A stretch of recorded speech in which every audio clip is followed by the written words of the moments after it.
Light Show. It's time to stop just surviving, and it's time to begin to thrive. It's time to live happier and healthier. Turn stress into strength. Noted author Debbie Mandel will show you how to move beyond personal doubts and fears and into positive perception to turn on your inner light.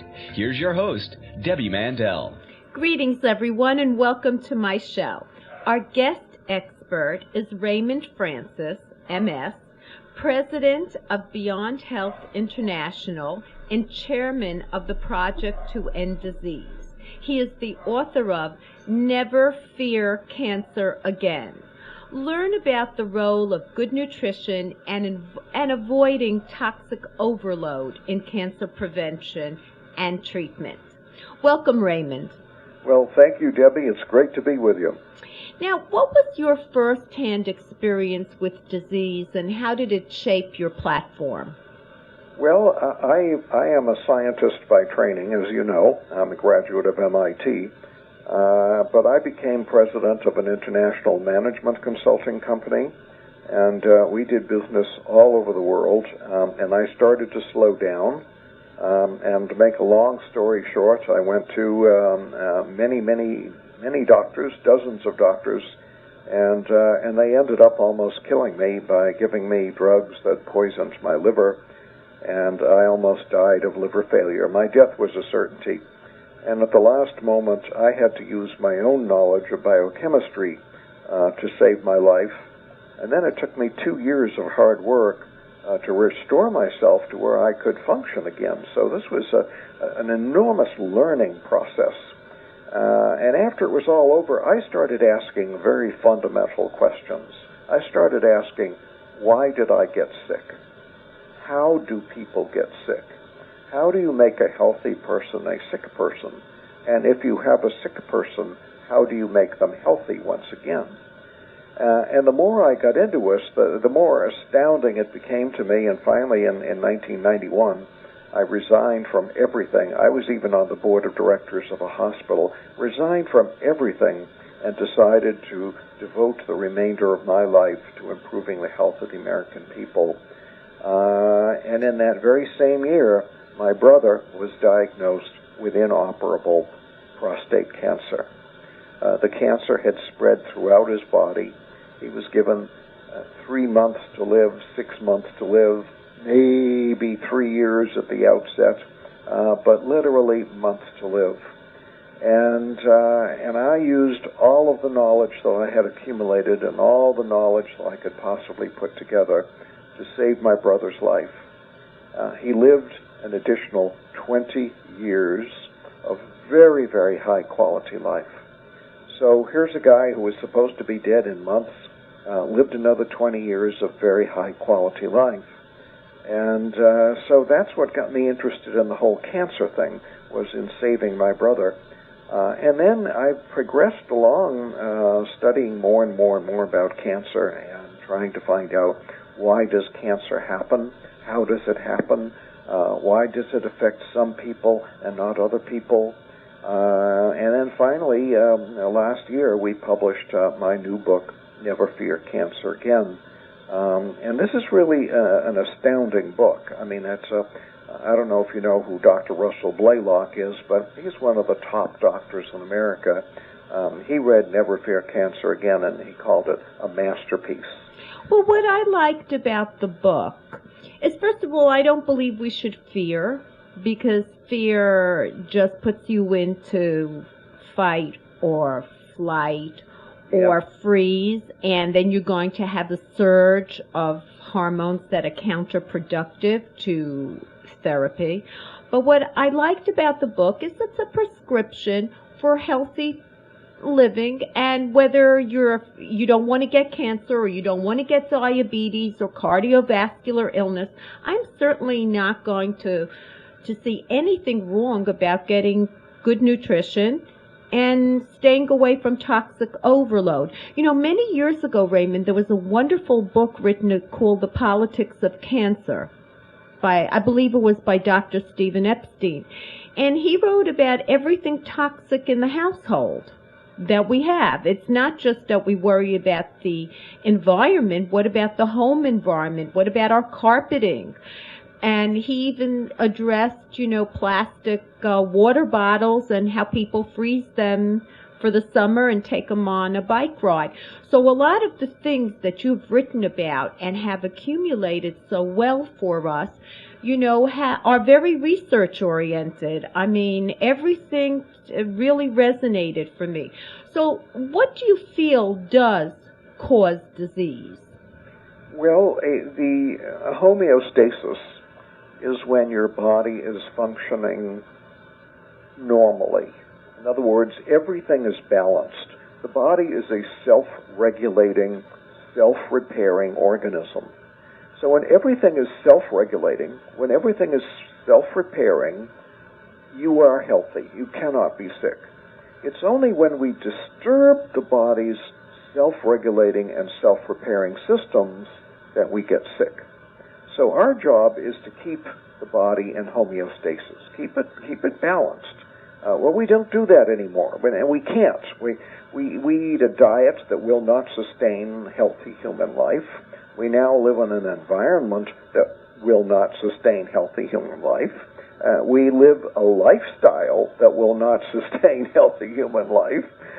So basically, here's cancer. It was a rare disease historically, very rare disease, now commonplace, affecting almost half the population. Well, you know what? In the past, we're talking about historically, people didn't live very long. And cancer, cells don't repair themselves as well or regenerate as the older we get. Alzheimer's wasn't around either because people died before. Not true. That's really? A myth. That's just a myth. Okay. The average life expectancy back in ancient Greece, I think, was age 30. But that doesn't mean people died at age 30. The Greek philosophers all died in their 90s.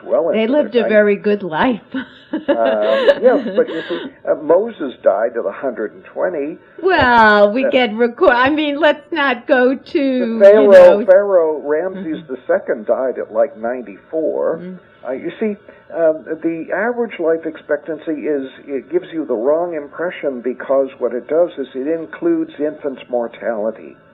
And what we have done, we've increased life expectancy because we have decreased infant mortality. That's the single largest thing we've done to increase our life expectancy is we've decreased infant mortality. We think that people died at age 30 in ancient Greece. They didn't. They lived as long as we do. In fact, longer. Well, on that note, we're going to commercial break, and we will return with Raymond Francis, author of Never Fear Cancer Again.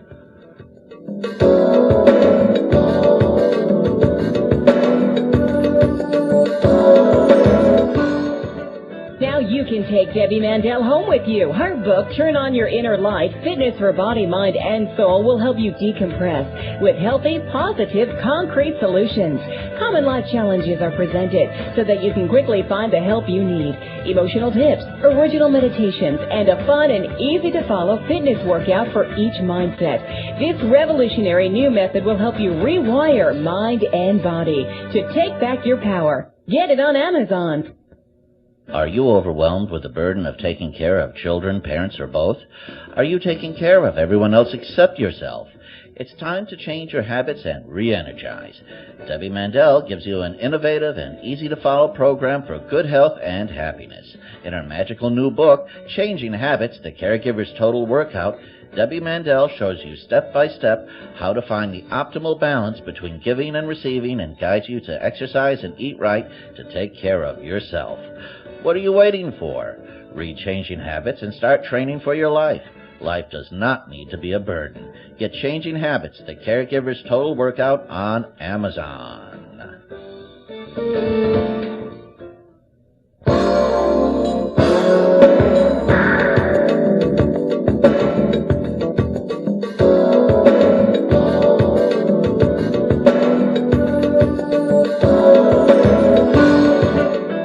You're listening to the Turn On Your Inner Light show.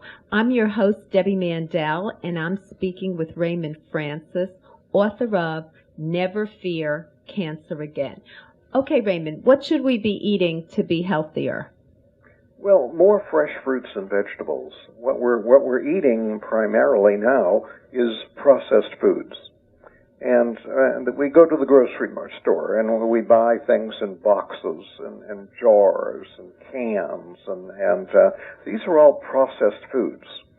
Processed foods are low in nutrition and high in toxins. And there's only two causes of disease: deficiency and toxicity. So when you buy a processed food, what you're buying is deficiency and toxicity. So what you're buying is disease. And people don't look at it that way. They go to the grocery store, they load up their cart with all these boxes and cans and bottles, and they think they're buying food. What they're really doing is they're buying disease. Do you have any super veggies or fruits that you think we should all eat daily? No, because, they all contain good things. And sure, some of them contain more special things than others, like broccoli and, the other things in the broccoli family. But, no, we need to eat a variety. And, in fact, that's one of our problems. The average person today eats about 15 different foods. Our ancestors ate about 150 different foods. So the variety is what matters, because there are different things in each food, and you need them all. So the variety, and that's why we have to supplement today. We're not eating the variety of food, and we're eating the processed foods that are low in nutrition. And even if you eat fresh foods today, you're not getting good food because the soils are depleted of minerals. I'll give you an example. The carrot that you buy at a supermarket today, you've got to eat 20 of those carrots to get the same zinc you got in one carrot just 50 years ago. Well, you can eat other zinc-rich foods, can't you? Like, zinc-rich you foods. don't have to. I wouldn't go to a carrot, I think, for zinc. I'd probably go for vitamin A. I mean, right? But I'm making the point. The reason the zinc is not in the carrot is because it's not in the soil. Mm-hmm. And even if you eat another vegetable that maybe is more zinc-rich than a carrot, you're still not getting the zinc that you got 50 years ago. And virtually every American today is deficient in zinc, and zinc deficiency will contribute to cancer.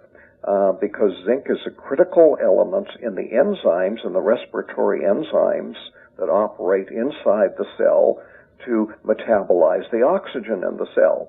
And what I did in my book is I identified the leading primary cause of cancer, which is the lack of oxygen metabolism in the cell. And a zinc deficiency will contribute to the lack of oxygen metabolism because zinc is so critical to those respiratory enzymes. You also didn't like oils, as I remember. Want to talk about that? Absolutely. Yes. Well, my book is truly revolutionary because it identifies the cause of cancer. And this is something our doctors don't know, they don't understand, and they don't deal with.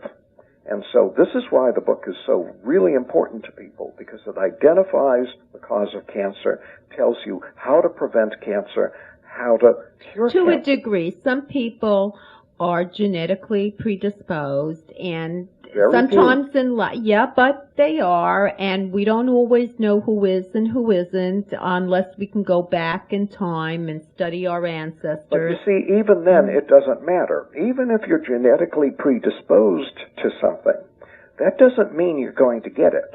Right. Genes run our lives, but we run the genes. But sometimes, Raymond, you could do everything right. You could, so to speak. I mean, we don't control the air, as you say, and the hormones they give animals and, what we were exposed as children. But some people do a lot right, and they're exercising, and they die of cancer. Well, they don't because it was in their right. Well, when you've seen as many cancer patients as I have, and you've worked with literally hundreds and hundreds of cancer patients, and you hear their stories over and over again. I've done everything right, And then you start asking them, and you find they're doing a lot of things wrong. For instance? I'll give an example. Yes. I just had a professor at Harvard University call me just a couple of months ago. His wife has cancer. And I said, well, you know, it's let's look at her diet. And he said, she eats a good diet. I said, well, does she eat any sugar? He said, very, very little. He said, we grow stuff. We have our own garden. We grow organically in our own garden. We have fresh stuff from our own garden. I said, well, does she eat a lot of wheat? No. Very, very little wheat. We have our own garden. We eat very, very well. I said, well, does she drink milk? Oh, yeah. She drinks gallons of milk. Well, bingo. Milk is a major cause of cancer. So, you know, they're doing everything right, but they're not. They're not. You wouldn't have the cancer if you were doing everything right. Well, that's a leap of faith where you and I part company at that point. I don't want to... my brother-in-law was an oncologist for many years, and quite often there was spontaneous remissions, which people take credit for and say, oh, well, we did the diet, or we did this, or I meditated, but sometimes it doesn't work. And he said he could, as an oncologist, he said he could never understand why some people did make it. Some people looked terrible that they wouldn't, and they did. He found the only cure, which you don't really advocate, was surgery. If you can get it all out, then you're cured if it doesn't come back. Well, if you have a primary tumor and the tumor has not metastasized, it is possible to do surgery and not have the cancer come back. That's what he had in many situations. But here's the problem. In about 75% of the cases, by the time your cancer is diagnosed, it's already metastasized. Now, once it's metastasized, surgery is useless. It will not do anything for you because the other metastases are just going to grow and you're going to die from the cancer.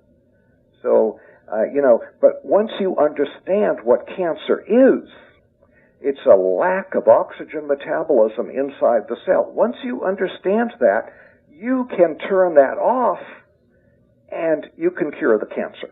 And I've taken people with stage 4 cancer who are told you are going to die, and they turn it around in a matter of months. I know people with stage 4 who did turn it around. They didn't do any of this dieting or anything. They just said, I unhooked myself and I left, and they went into a spontaneous remission. Call it will, call it magic, I don't know, but so many people do. They did something, and part of it was the switch in their brain saying, I'm not going to have this. Whatever, or they said their mother came in a dream, but I don't want to mislead people or make them feel guilty for not being able to turn that switch off.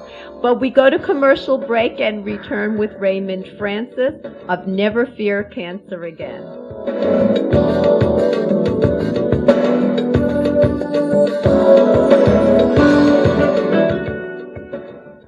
Dear listeners, I'm excited to tell you about my new book, Addicted to Stress. This is a message you need to hear. Are you addicted to stress?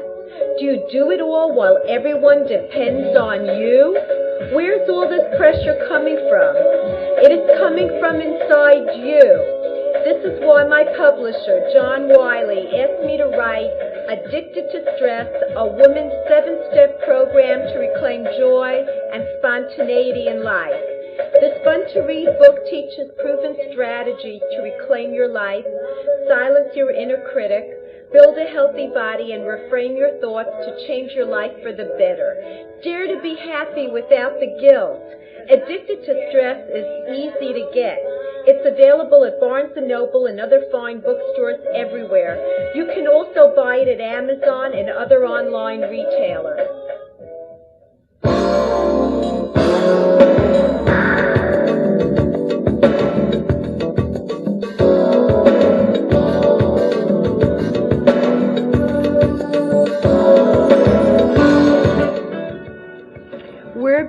with Raymond Francis, author of Never Fear Cancer Again. One thing I can say is that I agreed with you about reducing stress and breathing more deeply and letting things go.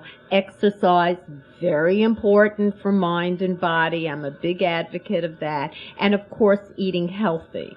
I can't think of any sounder advice, just to read it. But one thing I could tell you, in reading all the details, even the order in which I should eat my food and how, that's very hard to follow, Raymond. It makes me feel almost like I have orthorexia, which is too immersed in healthy eating as opposed to like enjoying my food. Well, like that? Okay, well, let's talk about that. I mean, I live that way, and I enjoy my food, and I enjoy my lifestyle. It's just a simple way of looking at things, that the body wasn't designed to simultaneously properly digest all the things that we eat today, because we were hunter-gatherers. We weren't able to assemble all of the things that we can assemble at a dinner today. So we didn't eat fruit and meat at the same time necessarily. We didn't eat grains, and we didn't mix things. We'd eat sort of one thing at a time because that's what we had to eat.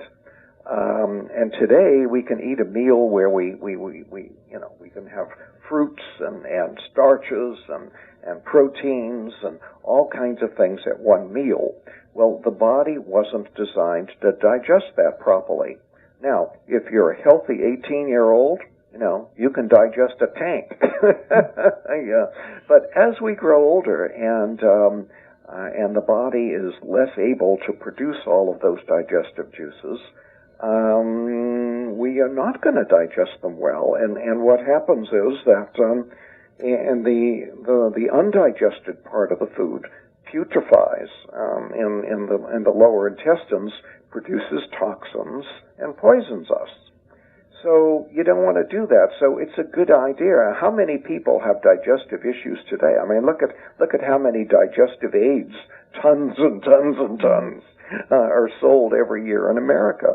People are having problems with their digestion. Mm-hmm. That is very true. Acid reflux. And by learning how to eat properly and not mix things you shouldn't be mixing, your digestive system will work much better. And you'd be amazed at how many people have gone on this program. It's called Food Combining, and report back that all their digestive problems are gone. So it's a good thing. As I say, if you're a healthy 18-year-old, you can probably eat anything and get away with it. But especially older people can't. And then that becomes very important, because when that protein putrefies in your lower gut and produces floods of toxins, it's poisoning your body. Well, our time together has flown, and that's been great advice. And I urge people who want to be healthy and prevent disease to read Never Fear Cancer Again. I am still an advocate of conventional cancer treatment with physicians, and I think it's very important, because look at Steve Jobs, who did not adhere to that, and maybe his life could have been spared. But definitely this is a wonderful book about maintaining health. Thank you so much. Well, thank you, Debbie. Great to be with you, and God bless you. You're doing a great job for your listeners. Great. Affirmation of the week. The nature of perfection is always mutating. And now for the latest medical trends. Cognitive functions improve significantly after 4 months of a high-intensity interval training program in middle-aged people with increased cardiovascular risk. Patients treated with an epidural steroid injection for back pain relief are at an increased risk of bone fractures in the spine, according to a Henry Ford Hospital study. Researchers say the risk of fracture increased 29% with each steroid injection, a finding they believe raises patient safety concerns. People who lift weights are less likely to have metabolic syndrome, a cluster of risk factors linked to heart disease and diabetes.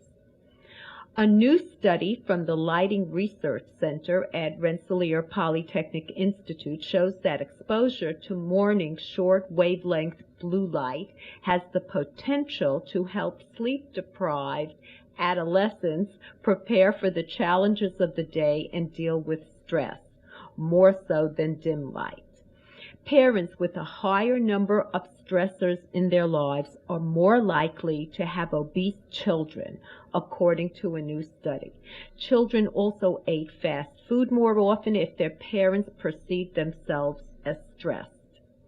And here's an interesting find. A team of researchers published in the British Journal of Nutrition finds that probiotic supplementation can reduce the severity and duration of colds and upper respiratory infections in college students who were studied.